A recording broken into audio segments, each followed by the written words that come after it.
It's September 6, 2023. Welcome to the Bulwark Podcast. I'm Charlie Sykes. This is one of those days where I don't think we're going to get to all of the good stuff. So joining me on the podcast, our good friend, Adam Kinzinger, former congressman from Illinois, founder of Country First, also now a political commentator for CNN and a crucial member of the January 6th committee.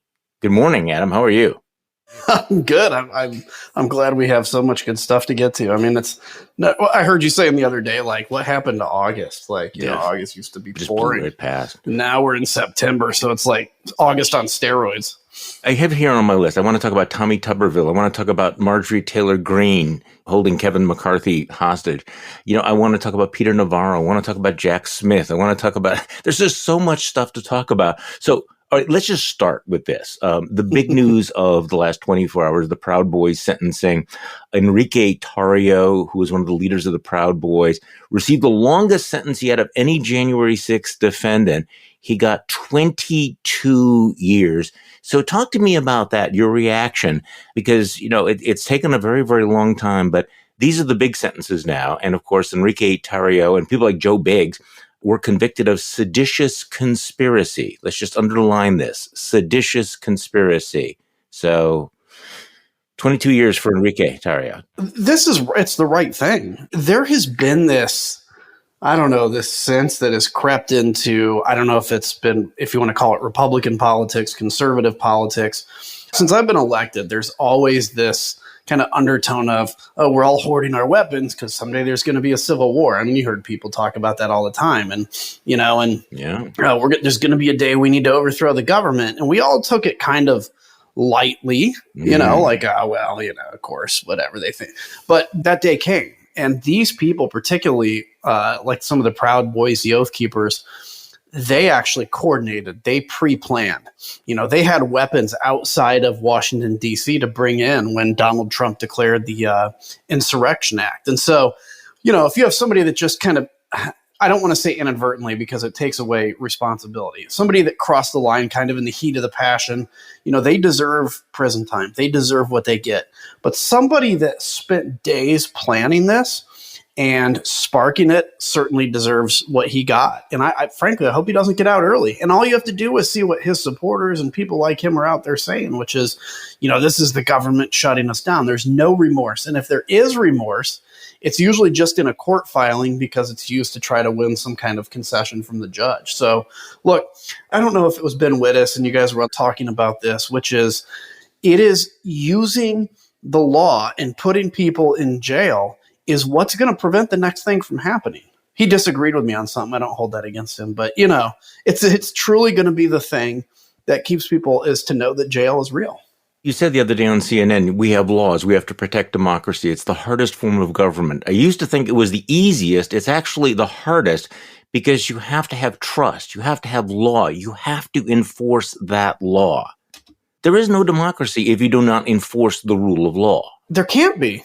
As kids, we always, you know, democracy was kind of ingrained in us from before you were even really conscious. And you knew that, you know, the government was formed by you going to the ballot box. And, you know, sometimes dad was mad because his party lost. Sometimes he was happy because his party won.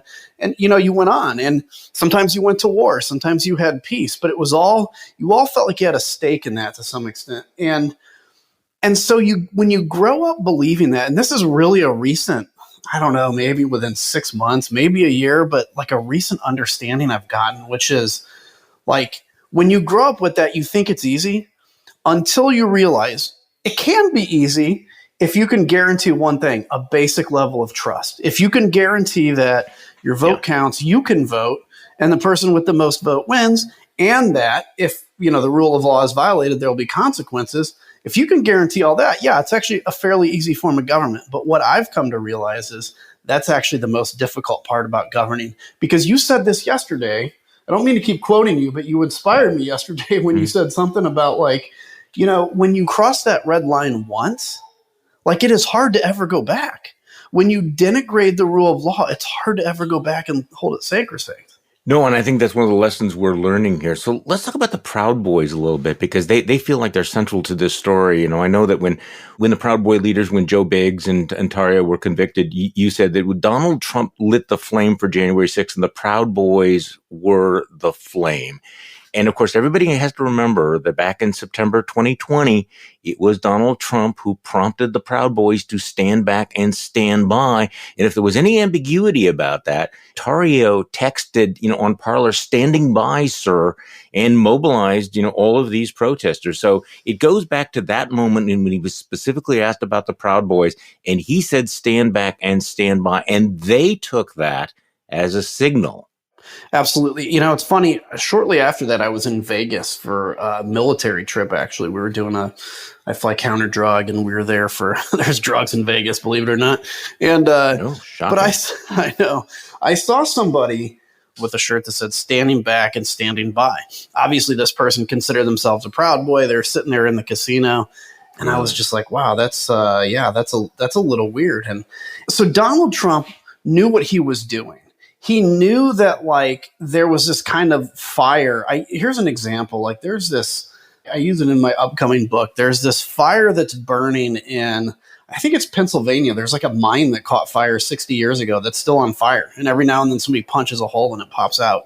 So it's on the politics, it's that. There's this underburning fire. Mm-hmm. And when Trump says something like "stand back and stand by," he's basically punching a hole and allowing that to explode. But the fire still burns. And so, yes, they are very responsible. Donald Trump lit the fire and set it and basically convinced these folks. I mean, all you have to do is look through some of the text, convince these folks that he knew what they were doing. He was on their side, and they were basically fighting this mission for holiness.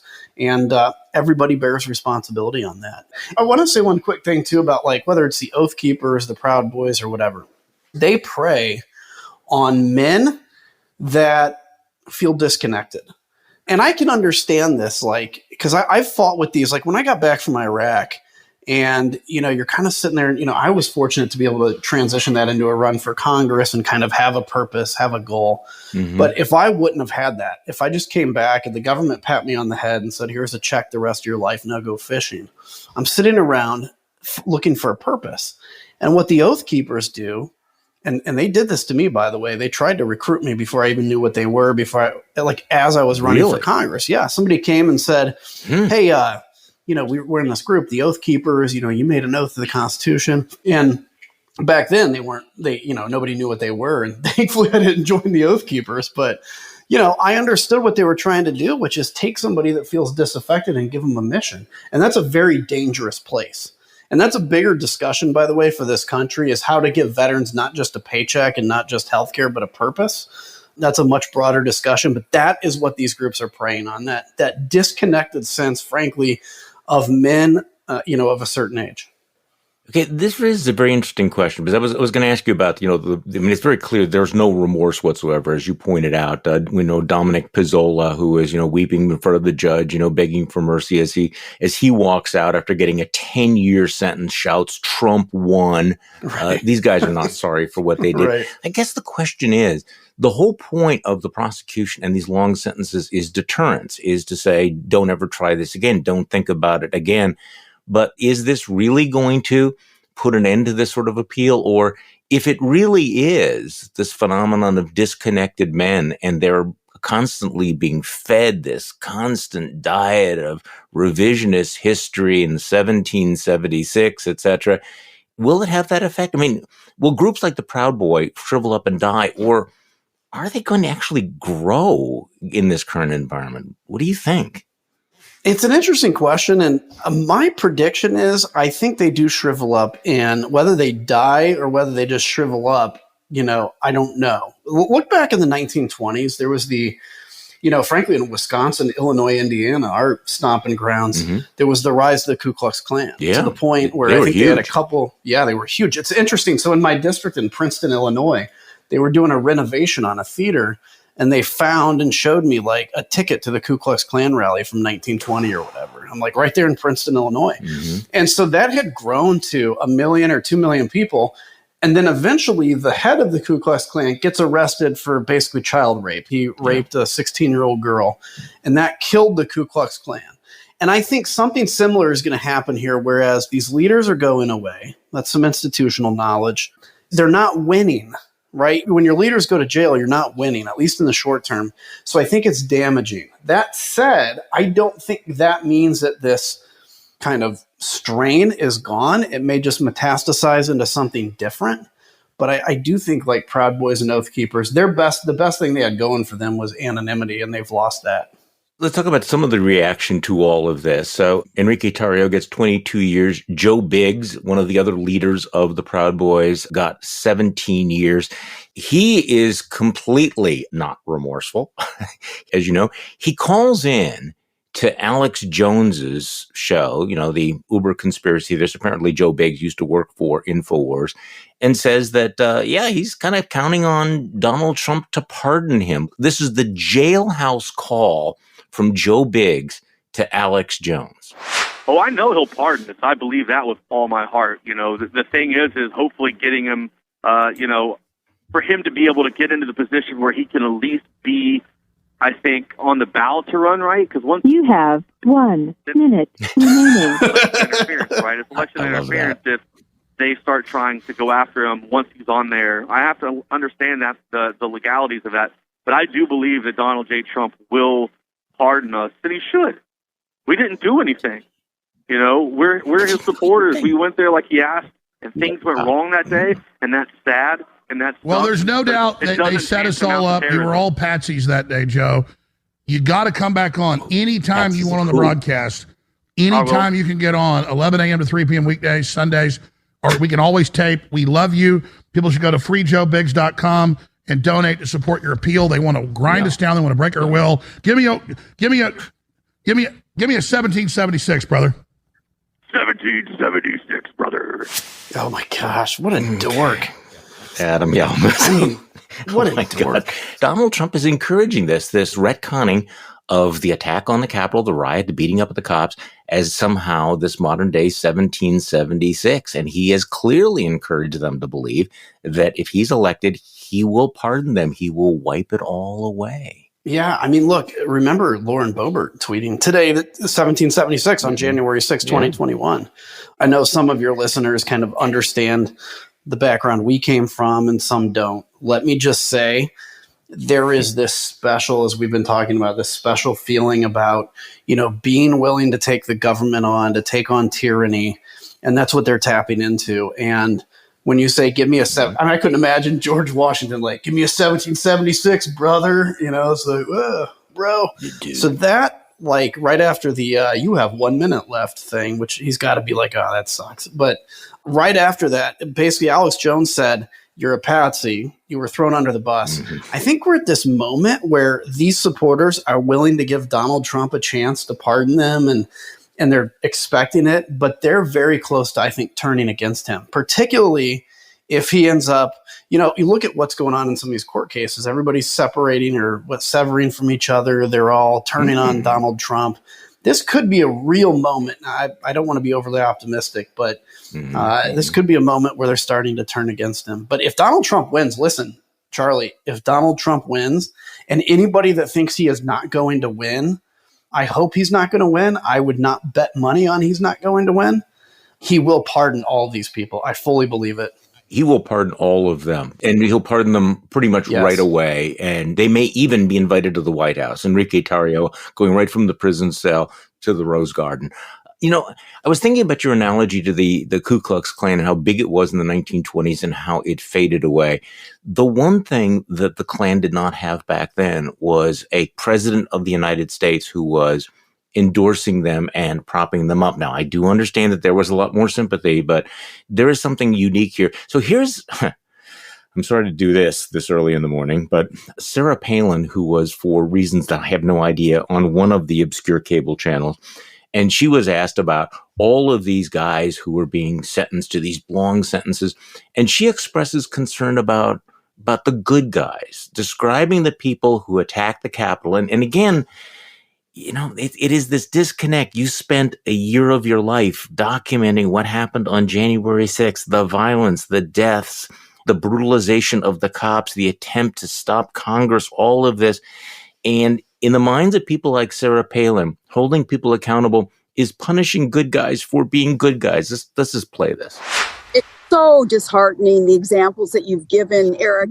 It makes the populace lose a lot of faith in our government, and that's an understatement. Unfortunately, what this leads to, when we recognize the examples that you just gave, the two-tier different justice systems that apply according to politics, it makes the good guy think, what's the use in being a good guy? We're going to be punished. We're picked on is what we are under the system. But we can't feel helpless and hopeless. We have to remember that we have 3 equal branches of government, right? And Congress has a lot to do with what's going on in the judiciary. Congress can't keep sitting back, especially Republicans in the majority in some of these areas. Eric, they can't sit back and just let all of this happen, because it is dismantling of our traditional judicial system. What the fuck is she talking about? She sounds like Vivek. Oh, I know, just kind of like, I'm going to do the circle here of garbage. First of all, it's the whole good guys. Like, geez, what's the point of being a good guy? I mean, if you can't smash the window of the Capitol and throw feces on the wall and tase cops and say, hey, take their gun and kill them with their own. What kind of an America is it when you can't take an American flagpole, and use it to beat up a cop? And if you're actually arrested for that, well, then what's the point of being a good guy? And why isn't Congress stepping in to, obstruct justice? Because this is the brainworm that's out there. It is brainworms. It's like, why can't you just walk through the U.S. Capitol with a Confederate flag? I don't get it, right? Why? America first. Yeah. Look, here's the deal. So take somebody like Sarah Palin, and I don't know if she is now now a victim of the brainworms, or if she's just, if you become so cynical that you don't believe that, we can talk about like civil war and we can talk about the rule of law and it's not actually going to happen, so I'm going to use it. Or, right. Is it that cynical, or is it like they truly now believe it's tribe against tribe? I think either way is not a good answer, but this is the frightening thing to me, is just that, what happens if Democrats even try to do 1/10 of what Republicans did? You would have Sarah Palin on this show saying, rule of law, we have one branch that enforces. It's that LOL, nothing matters. And this is where, again, the only advice I can give in how to defeat this, we can talk about it and we need to, because people need to be aware of it. The only advice I can give is you have to win elections. And by the way, you win elections by seeing what people care about today and going after those issues. Donald Trump cannot win again, and somebody like Vivek cannot win, or else this continues. It is. And of course, we're rolling our eyes and making a little bit of fun of Sarah Palin. But the reality is that Sarah Palin is not saying anything that is fundamentally different from what the Republican nominee for president is saying. And, Donald Trump is, expanding his lead. Donald Trump is saying the exact same thing. In fact, even going further, demanding that Congress somehow intervene, as if, and this is becoming now internalized here, this idea that if you are a member of Congress, then you have an obligation to come in and defund the special counsel, or somehow obstruct what a jury is doing, or nullify what is happening in a court of law. I mean, 5 minutes ago, this was completely crazy talk. And now it's really quite orthodox. I mean, I'm reading in the New York Times today where, the former governor of Wisconsin, who I know quite well, Scott Walker, is endorsing this idea of simply impeaching and removing the newly elected state Supreme Court justice because she won't recuse herself in a case, basically wiping out more than 1 million votes in his home state because she might rule against them on redistricting. And it's like, this has become kind of just a talking point. Well, of course we remove judges we don't like. Of course we use our power, to hammer prosecutions we don't like. And, again, as I said yesterday, once you cross that line, once you begin doing it, it's like taking, one hit of meth. It's going to keep going and going and going. And so even sort of the normie mainstream Republicans are like, yeah, of course we have to use our legislative majorities to kneecap the courts. As a member of Congress, here's what I can tell you the pressure is. Because we dealt with this, remember, this was like the defund Obamacare, where it's like, You go to a town hall or you go out in the district and this one little thing. And so in Wisconsin right now, it's if you're a state representative, the one thing is, are you going to impeach the justice or whatever? And that is the only thing people ask. You could say like, look, I have the most conservative voting record. I'm going to fight. They're like, people, are you going to vote to impeach the justice? Because I had a group tell me, and that pressure is so intense, you end up either having to decide I'm not going to run again or I'm going to impeach the justice. And it's like rule by mob rule. You know, I know that there was an effort over the weekend to get some prominent Republican to speak out against this. This is an attack on the independent judiciary. This is going too far. And I have to say, reading through the New York Times story today, not one prominent Republican is willing to say, okay, guys, you know, I want to win, but we need to win elections. And we just lost that election. I mean, we lost that election by 11 points in April, and you're telling me that in September, we're just going to overturn it by the legislature? Now, the Democrats are pushing back. I don't know much about how this is playing out, but I'm reading that they're actually going to have like a $4 million campaign just attacking this, you know, going on the air saying, look at what the Republicans are doing. I mean, this is going to just backfire in their face. Okay, let's leave this to the side because there's so much else going on. All right, so other big development, Special Counsel Jack Smith warning Tuesday that former President Trump's daily statements threatened to taint a jury pool in Washington in the criminal case. Trump's provocative comments about both Smith's team and the judge, Tanya Chutkan, who's presiding over the case, have been a central issue since the indictment was filed last month. Prosecutors have repeatedly signaled their concerns about the impact of Trump's social media posts. Tuesday's complaint from the Justice Department underscores the extent to which Trump's social media attacks are testing the patience of prosecutors and risk exposing him to sanctions from the judge. So your thoughts on this, because of course, we're all wondering, when are the judges going to say enough is enough, or is Donald Trump going to be immune from that? Yeah, it's a great question. I think there's no doubt there's going to be that moment where a judge has to say, this stops. I mean, Donald Trump has gotten more, I didn't even know it was possible. He's gotten more unhinged every day.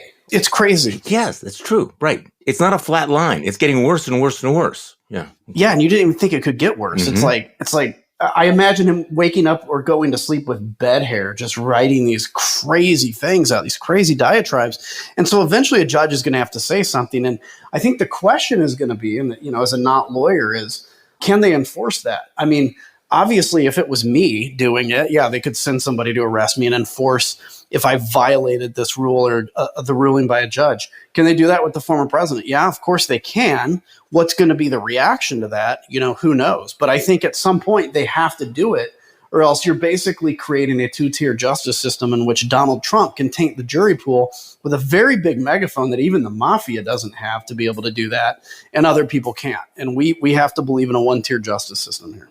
All right, so here's another interesting story. This is from ABC News. Trump was warned that the FBI could raid Mar-a-Lago months ahead of time, his lawyer's notes show. Here's the ABC story. In May of last year, shortly after the Justice Department issued a subpoena to former President Trump for all classified documents at his Mar-a-Lago estate, Trump's then lead attorney on the matter, Evan Corcoran, warned the former president in person at Mar-a-Lago that not only did Trump have to fully comply with the subpoena, but that the FBI might search the estate if he did not, according to Corcoran's audio notes following the conversation. Only minutes later, during a poolside chat away from Trump, Corcoran got his own warning from another Trump attorney. If you push Trump to comply with the subpoena, he's just going to go ballistic. Now, again, these are captured in a series of voice memos that he made on his phone the very next day, and everybody's got their hands on all of this. Once again, we're being reminded that Donald Trump really did think he was above the law. He really didn't think he had to comply. This is not just some inadvertent removal of documents. You have his lawyer saying, you need to comply with this. This might happen. They will come after you. And either Donald Trump just didn't believe him, that they would actually execute a search warrant, or he just didn't care because he's Donald Trump.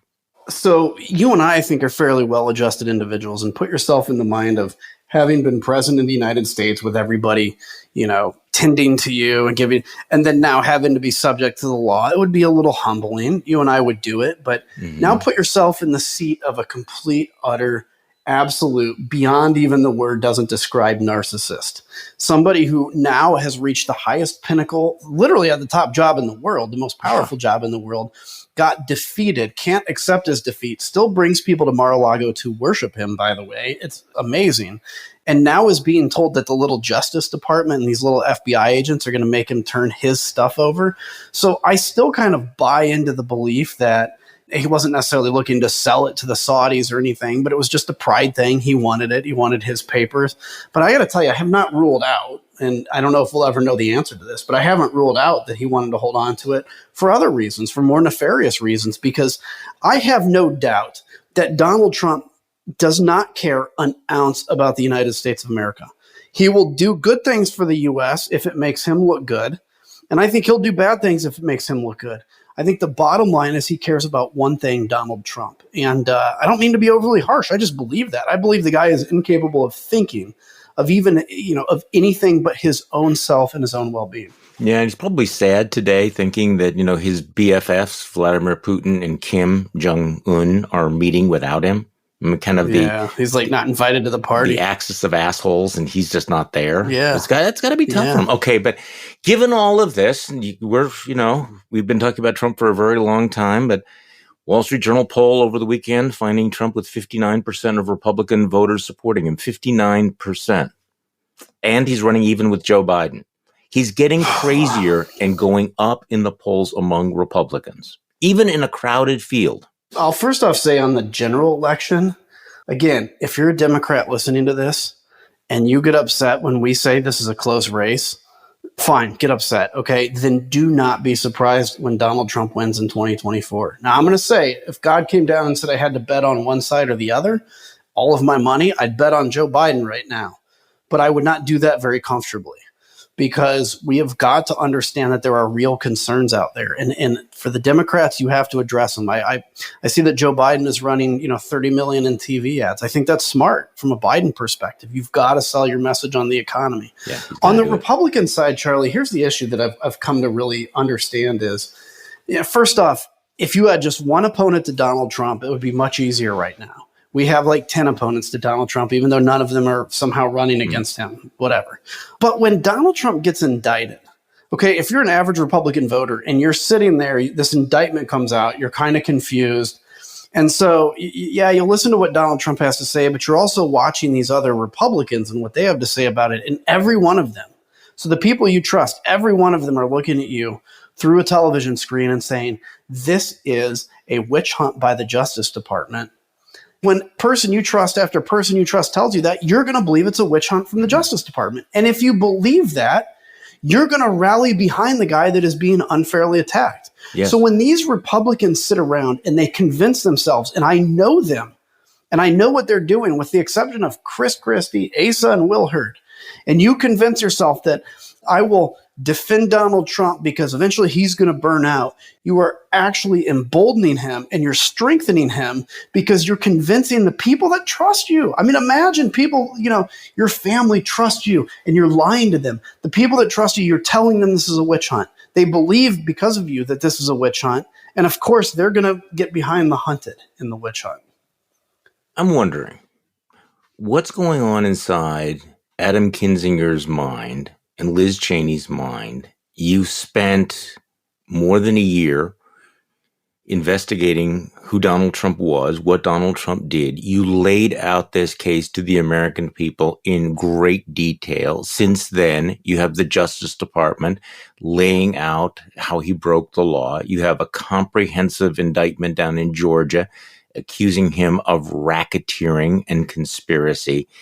And yet it seems like the overwhelming possibility that Donald Trump will be the nominee of your former party or your current party. Do you consider yourself a Republican? I don't want to put words in your mouth. I guess. I only because I'm unwilling to give up that ground, but I'm not going to vote Republican right now. All right. So how do you think about this? Because all the things that you know, that you did, that you explained to the American people, it's not a secret. There's no secret knowledge how awful Donald Trump's behavior was, what he attempted to do, the way he behaved in January. And you're sitting there watching Donald Trump surging to another nomination. So let me get deep for a second and say, I knew that there would be a cost to doing this. I mean, when this started, I thought that, by now people would have kind of opened their eyes and woken up. I think I underestimated the cost it would be to my family, those kinds of things. I would do it all again. I would be nervous, but I would do it all again. And I still sit with this belief that history will judge what we did very well. And I think, Republicans of whether it's 5 years from now or 10 years or even 20 years from now, will look back and kind of see what Liz and I did as, a really important step in what this party is now. And I believe that. And I'm willing to kind of see the history of that. The other thing, when I went into politics, I remember I'd literally just come out of Iraq when I ran. And I remember thinking, look, if 19, 20-year-olds are going to die for this country, giving up a political career is not a huge sacrifice. And I held that with me all the way to the end. So there's no woe is me on that. But I am blown away because I remember on January 7th or 8th, something like that, everybody was against Trump. And Fred Upton came to me and said, Trump is going to run again. And I'm like, Fred, you're insane. He always has these prophecies. We call them the Upton prophecies because he's always pretty good. And I never believed him. And true enough, he was right. The party turned around. And I think back to Fred telling me that. And I'm like, I was naive to think that this was the end of the insanity, but it wasn't. So, yeah, it's something I struggle with, sometimes, but I have zero regrets about it. At some point, you don't have a choice when you look at it and you go, okay, what is it worth to go along? But, what is amazing to me, and again, this goes back to this point about, once you cross the line once you've taken the meth once, it, becomes easier to take it. It becomes harder to go back to what you were before once you've made this bargain. But still, it is remarkable that if you think about where we were on January 7th and everything we have learned since then, and you have 59% of Republicans saying, yeah, this is our guy. And in part, it is kind of a big middle finger, as I've described it, a big middle finger to the Democrats, to the media, to we're going to stick with this guy. But it is an amazing thing. I remember the first time on the podcast that I raised it was back in 2020 during the campaign. And I said, if he loses, he can run in 2024. And people thought, what? Because this had never even occurred to people. Yep. And I keep also thinking about what must be going through Ron DeSantis's mind, because that there were people who told the media, off the record, well, okay, things are kind of bad right now. Our candidate completely sucks, but wait until those Georgia indictments come down, because that will turn things around. Because there was even recently this residual hope that something would happen that would turn the voters against them, but they weren't. But I'm at this point, and let me bounce this question off you. What would have to happen right now? What would have to happen between now and next spring for Republican voters to turn against Donald Trump? What would he have to do? If he's caught beating baby whales to death with the bodies of baby seals in Fifth Avenue, that would show he's a tough guy. If it turned out that he'd paid for multiple abortions for his various mistresses, I once thought, for 5 minutes, that's cool because he's hooking up with a lot of girls. That's what that's how they see this. Yeah. I think. Look, there's two things that I think could do it. Number one, if there is a trial, and he is shown basically being subservient to the court, the truth comes out and he's convicted. I think that is quite possible. Yes. The other thing, and this is very unlikely, is I think a lot in war analogies. And so, imagine you're sitting there with a platoon, you've got an objective you have to hit, and that everybody's got to charge the mound, right? Everybody's got to charge that objective. And one guy gets up and heroically makes a run and, of course, gets shot down. Another person makes a run and gets shot down. So everybody's looking around at each other. If finally everybody stands up and charges that, there'll be some casualties, but they'll take the objective. And I think that has to happen in the Donald Trump case, where finally people just start speaking out. And I think that's probably not going to happen. Probably. And not. So I don't know. So I don't know what's going to happen, except that there's got to be, what is it that serial killers say? They're like, the first kill is the toughest, and then it's easier after that. It's like the first time you accept a Donald Trump lie, you have to look at yourself in the mirror and probably vomit in the toilet. But after that, whatever. It's easy. It's just who he is. Let's talk about your former colleagues back in the House and in the Senate. Marjorie Taylor Greene continues to play An interesting role. Now we're faced with the possibility of a government shutdown by the end of the month. I think there are a lot of people that have just simply decided that it's probably going to happen, despite the impact on the economy. One of the problems, of course, is that you have these holdouts from the Freedom Caucus who are demanding spending cuts. But then Marjorie Taylor Greene appears to be demanding other things, including the impeachment of Joe Biden, maybe cutting off all aid to Ukraine as the price for her vote for any deal.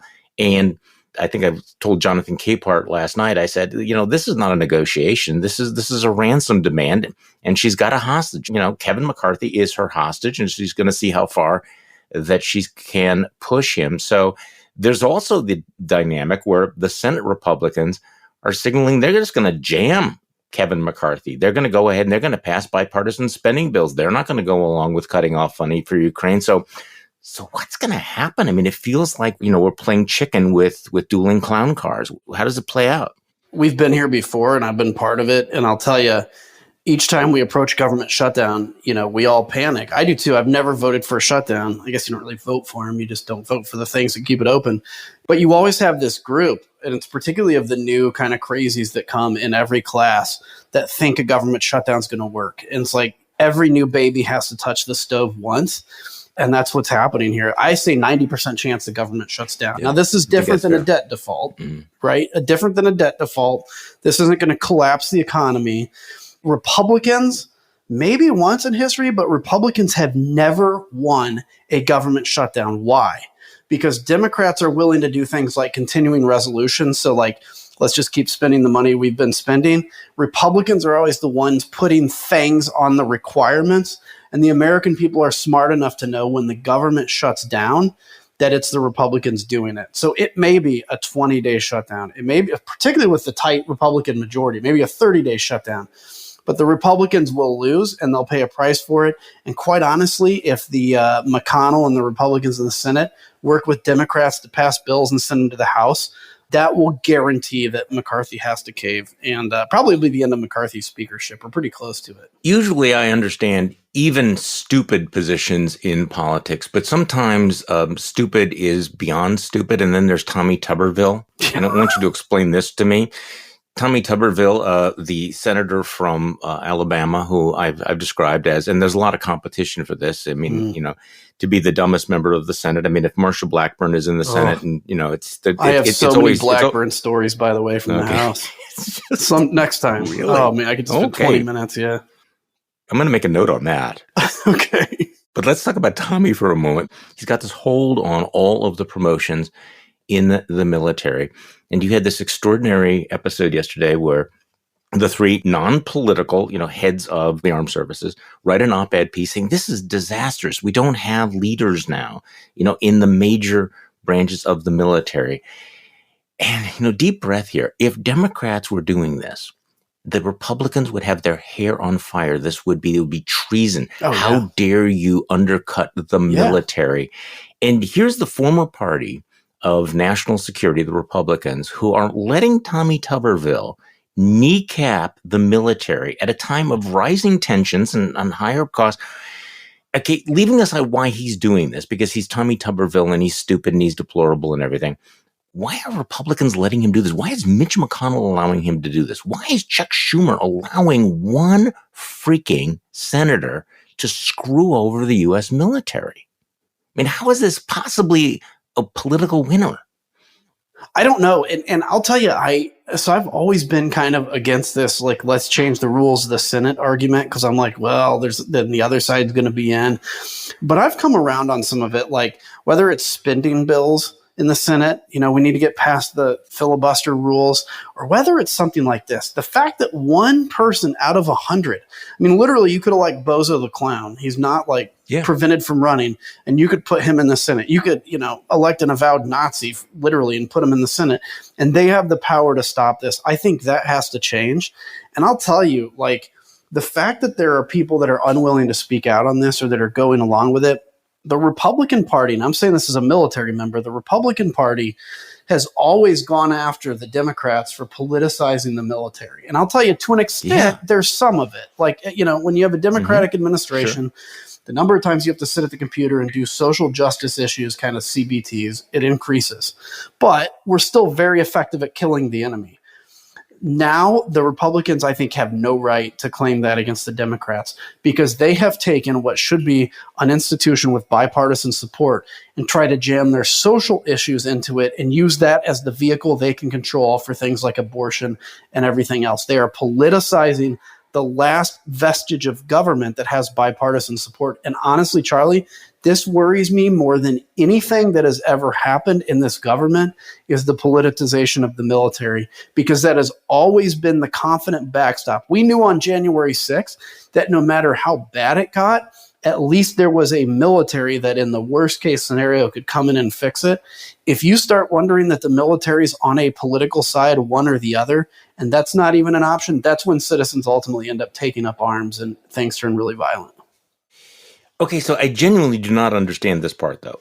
Why don't Mitch McConnell and Chuck Schumer say, okay, you know what we're going to do? We're just going to have an up or down vote on this. We're just going to bring this to the floor and, screw Tommy Tubberville. Because my guess is that it would be like 93, 94 votes to confirm each and every one of these. Yeah. So why don't they do that? That's an answer for a senator because I simply don't know. Okay. I mean, I would bring it to the floor. I would have him debate it out. I would make him, this idea of like filibuster without actually filibustering, you just declare your intent to filibuster and then you have to go to a cloture vote. I would make Tommy Tubberville actually go onto the floor and filibuster, and speak until he pees his pants. And then pound him. Yeah. This is a nightmare scenario, I would think, that he's going up against, the heads of all of these armed services, having flag officers telling him the consequences of this.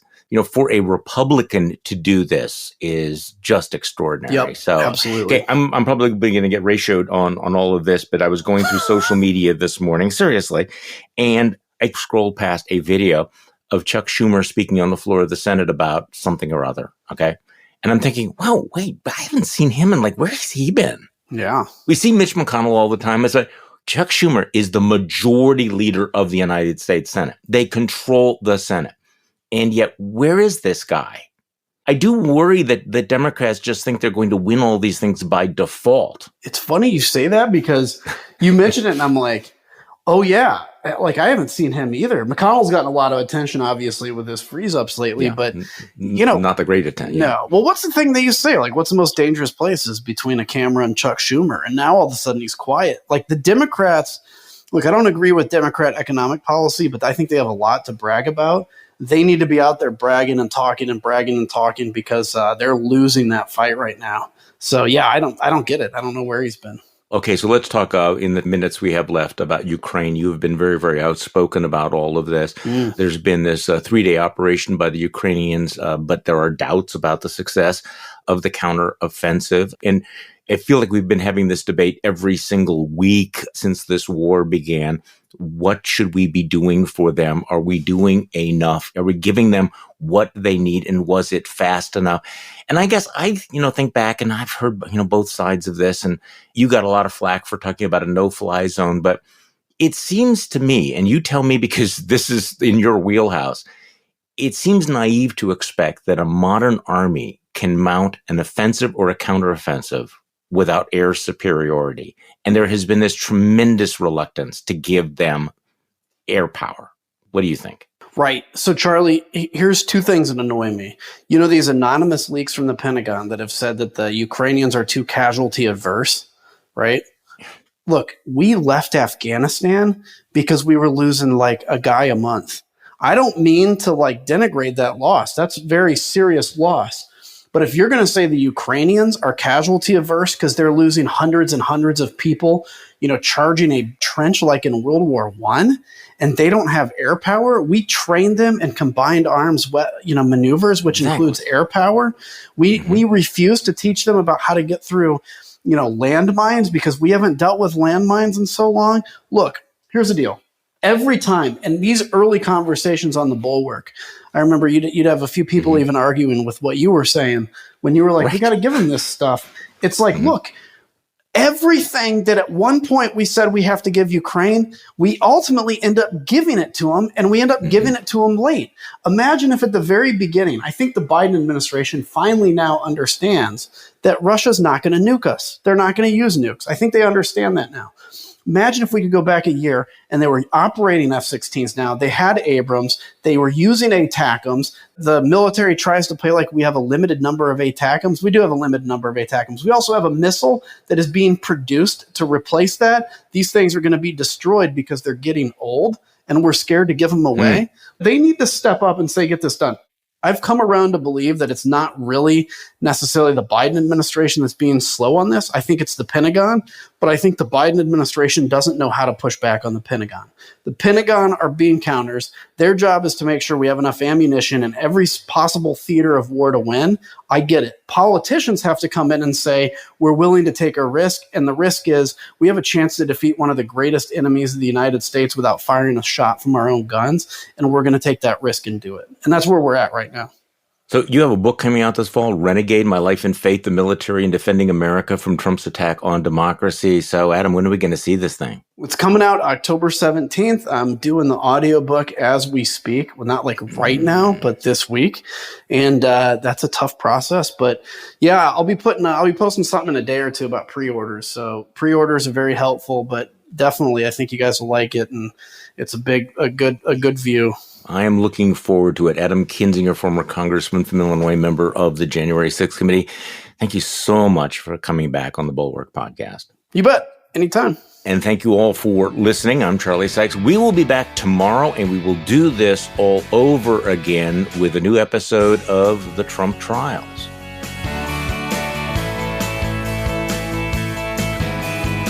The Bulwark Podcast is produced by Katie Cooper and engineered and edited by Jason Brown.